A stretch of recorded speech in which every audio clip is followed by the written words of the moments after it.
अपूर्णता से पूर्णता की ओर। भावना के आधार पर पत्थर में भगवान प्रकट होते हैं।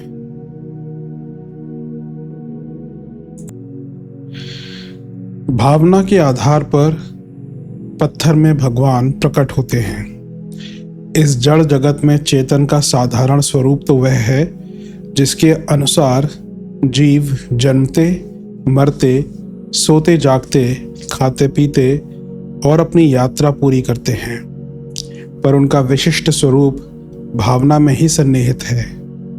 बाहर से देखने में मनुष्य, देवता और असुर एक सी ही शक्ल सूरत के होते हैं, पर उनका भीतरी स्वरूप एक दूसरे से सर्वथा भिन्न होने के कारण उनका आचरण एवं व्यक्तित्व उसी के अनुसार ढल जाता है।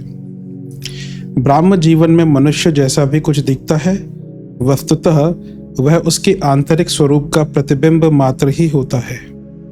मोटर किस दिशा में दौड़ रही है, इसमें श्रेय मोटर का नहीं, ड्राइवर की इच्छा का है। वह चाहे तो क्षण भर में उसे मोड़कर विपरीत दिशा में वापस भी लौटा सकता है। इसी प्रकार जीवन का बाहरी ढर्रा आज जिस प्रकार का चल रहा है, कल उसमें भारी परिवर्तन भी हो सकता है, और वह परिवर्तन इतना बड़ा होना भी संभव है कि उसे आश्चर्य जैसा देखा या माना जाए।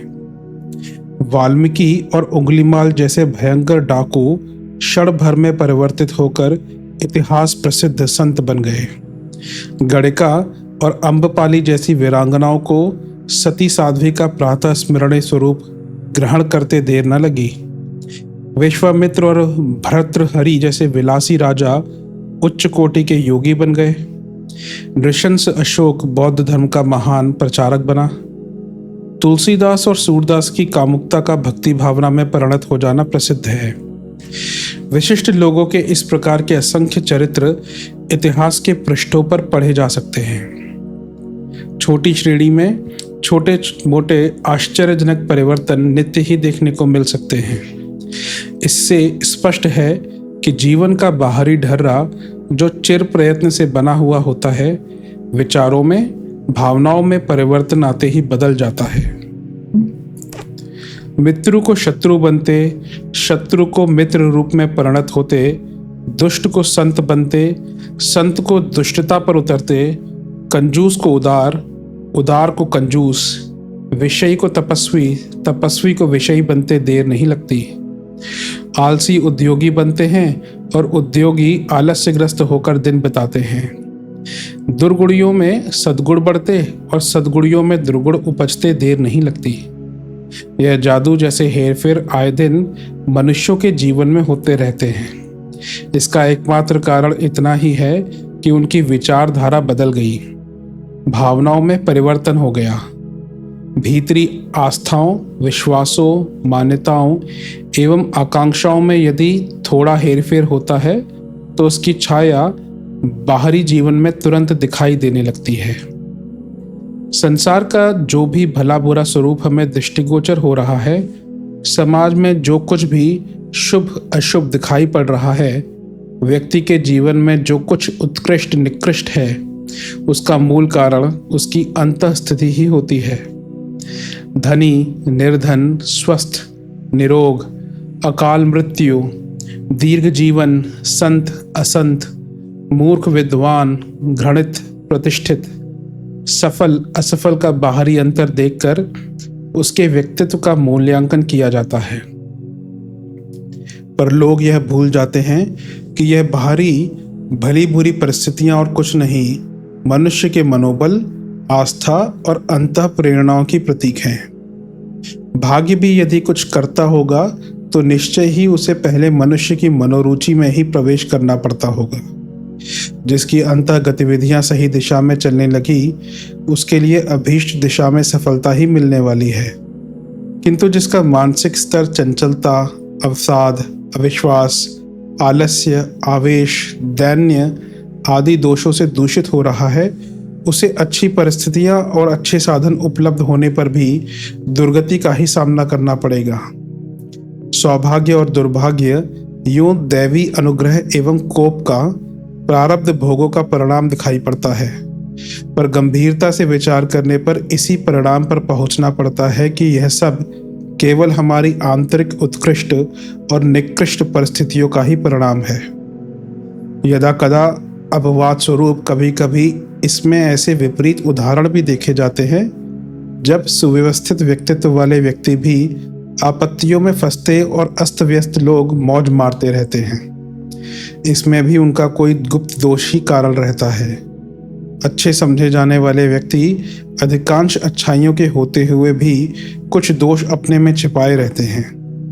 वे दोष भी अपनी विकृतियां तो उत्पन्न करेंगे ही।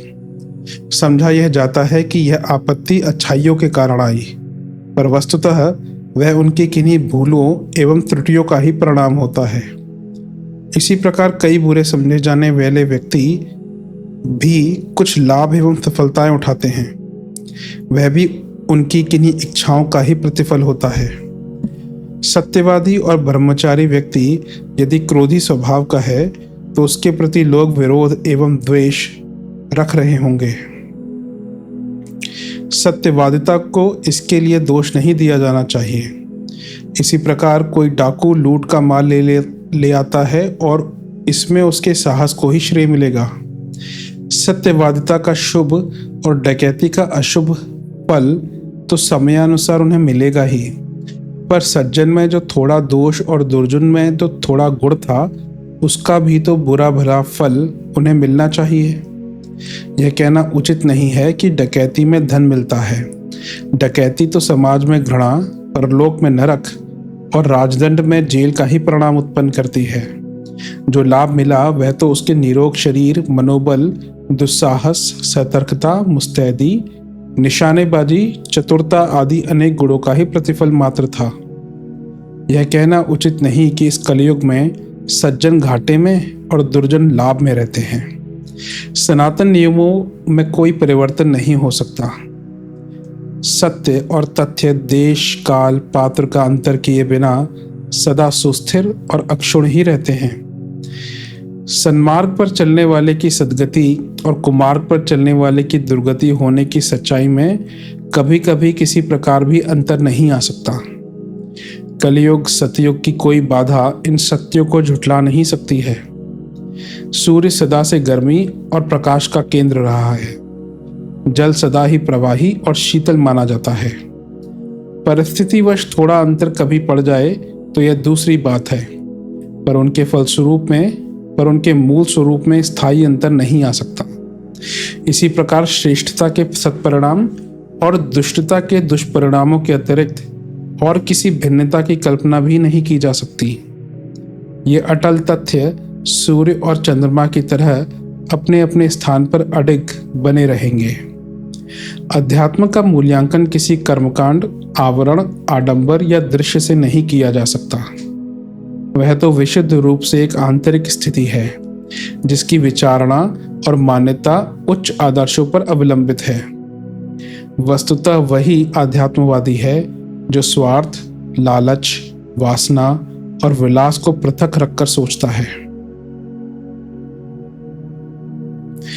बाहरी परिस्थितियां इससे भिन्न प्रकार की भी देखी जाती हैं।